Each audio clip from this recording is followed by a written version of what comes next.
A restored river has to be able to adapt and respond to changes in land use, changes in climate, changes in the demands that society puts on it. It's equal parts science, engineering, and also art.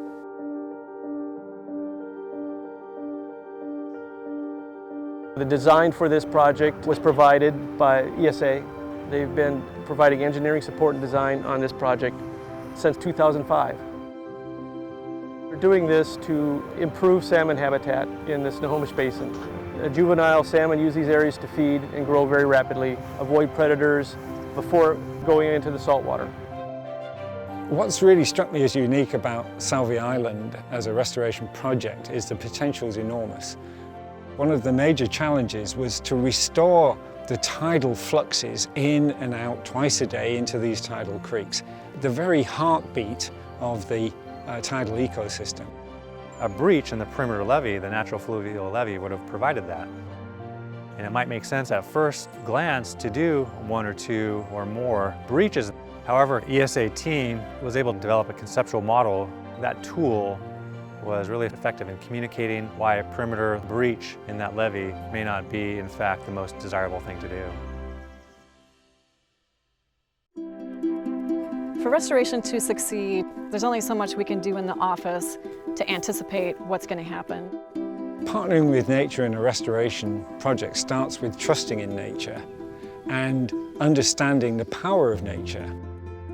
At several locations within Sauvie Island in the North Unit, we installed beaver dam analog structures.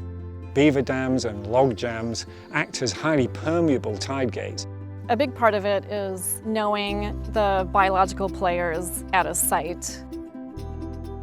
Within the first season, the beavers came in and did what we thought they were going to do, and that's exciting. So it's taking advantage of the capability and the commitment that natural systems show. I mean, they work on a restoration scheme as if their lives depended on it, because they do. When you're making design decisions, you have to think about two things: what's good for the ecosystem and what's good for the people and communities. The design of this project was an outgrowth of their ideas as well as the partners. Partnering with people was an important aspect of the restoration of Sauvie Island. We had to consider ecological consequences and the consequences to the social environment, to a downstream neighbor. Successful restoration occurs at the confluence of when nature and people are able to flourish and thrive. And ESA recognizes that and can help bring those two aspects of a project together.